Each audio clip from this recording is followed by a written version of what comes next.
আসসালামু আলাইকুম বন্ধুরা, ইহিদিনা কিচেনের সবাইকে স্বাগতম জানিয়ে শুরু করলাম আজকের একটি নতুন রেসিপি। শীতকালে আমরা এই ভাপা পুলি পিঠা খেতে সবাই খুব পছন্দ করি। আপনারা চাইলে খুব সহজে আর কম উপকরণে এই পিঠাটা বানিয়ে নিতে পারেন। চলুন আমরা পিঠাটা কিভাবে বানালাম সেটা দেখে নিই। গ্যাসের চুলায় ননস্টিকের প্যান বসিয়ে এতে আমি দিয়ে দেবো অল্প পরিমাণ পানি। তারপরে দিয়ে দেবো আমি পরিমাণ মতো অল্প লবণ। লবণটা দিয়ে অল্প নাড়াচাড়া দিব আমি। পানিটা আমার খুব সুন্দরভাবে গরম হয়ে গেছে।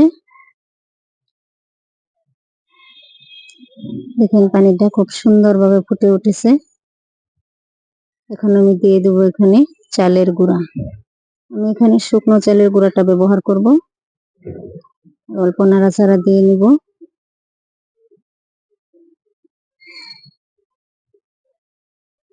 আমার ডোটা তৈরি হয়ে গিয়েছে।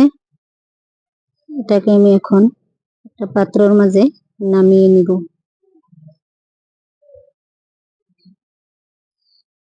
আবারও আমি চুলায় ছোট্ট একটা প্যান বসিয়ে দেব।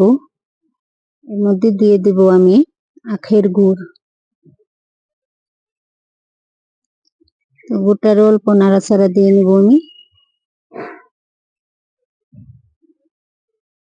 দিয়ে দেব কুড়ানো নারকেল, হাফ বাটি নারকেল দিয়ে দিলাম।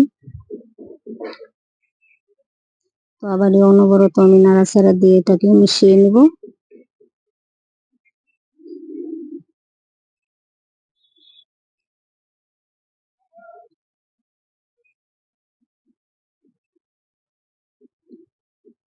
এখানে মিশে গিয়েছে।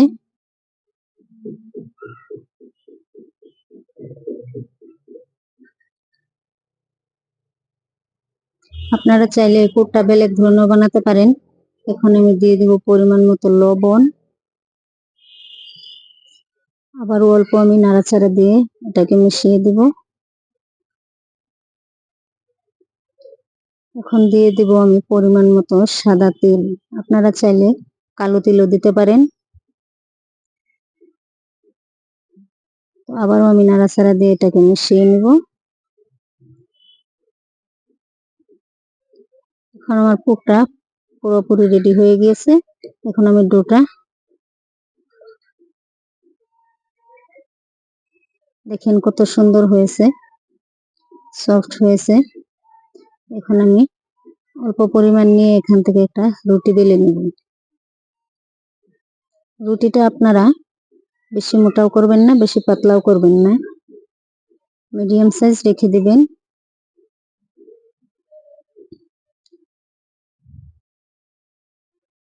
যারা যেখান থেকে ভিডিওটা দেখতেছেন, যদি ভালো লাগে ভিডিওটা তাহলে লাইক কমেন্ট আর বন্ধুদের সাথে শেয়ার করতে ভুলবেন না। আর আমার চ্যানেলে যদি নতুন হয়ে থাকেন তাহলে আমার চ্যানেলটাকে সাবস্ক্রাইব করে দিবেন। তো আমি এখন রুটিটাকে বেলে নেব।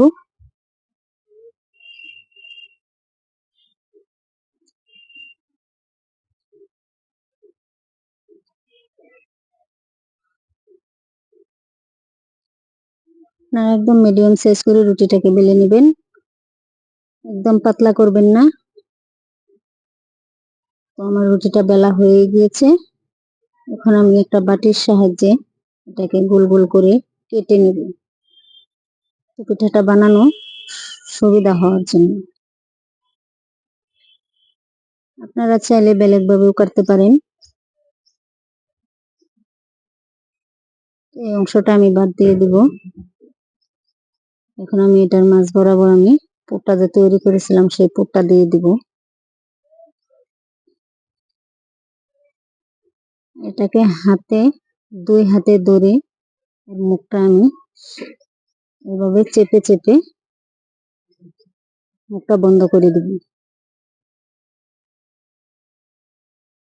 অন্য কোনো ডিজাইন করব না, আমি এভাবেই বানিয়ে নেব।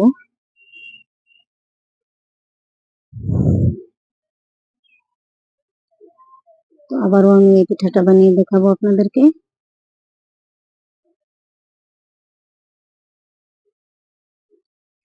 আবারও এই পিঠাটাকে আপনি এইভাবে মুখটা চেপে চেপে মুখটা বন্ধ করে দিবেন।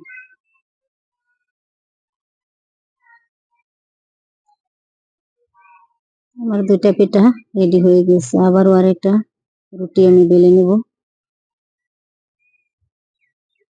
আর 2টা পিঠা বানিয়ে আপনাদেরকে দেখাবো, আপনাদের সহজ হওয়ার জন্য।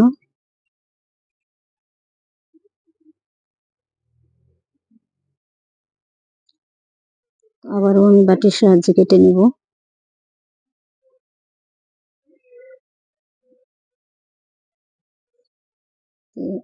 এই অংশটা আমি বাদ দিয়ে দিব। আবারও এর মাছ বরাবর আমি পুরটা এভাবে দিয়ে দিব।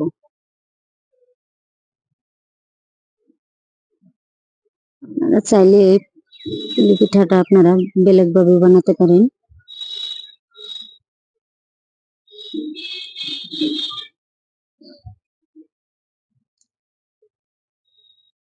দেখেন এইভাবে করে আমি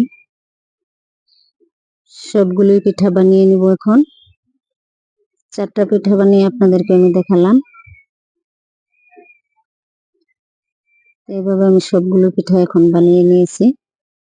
সবগুলো পিঠা আমার রেডি হয়ে গিয়েছে। এখন আমি পিঠাগুলি ভাপে দিয়ে দিব। এর জন্য আমি চুলায় এরকম একটা পাত্রের মাঝে আমি পিঠাগুলি দিয়ে দিব।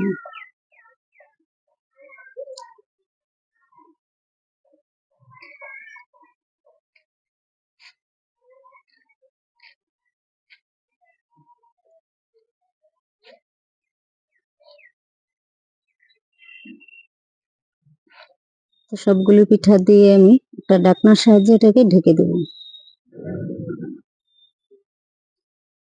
আবার ঢাকনাটা খুলে দিলাম। এখানে আমার পিঠাগুলি পারফেক্টলি রেডি হয়ে গিয়েছে। এখন আমি পিঠাগুলি একটা প্লেটের মাঝে নামিয়ে নেব। দেখেন পিঠাগুলি দেখতে কেমন সুন্দর হয়েছে।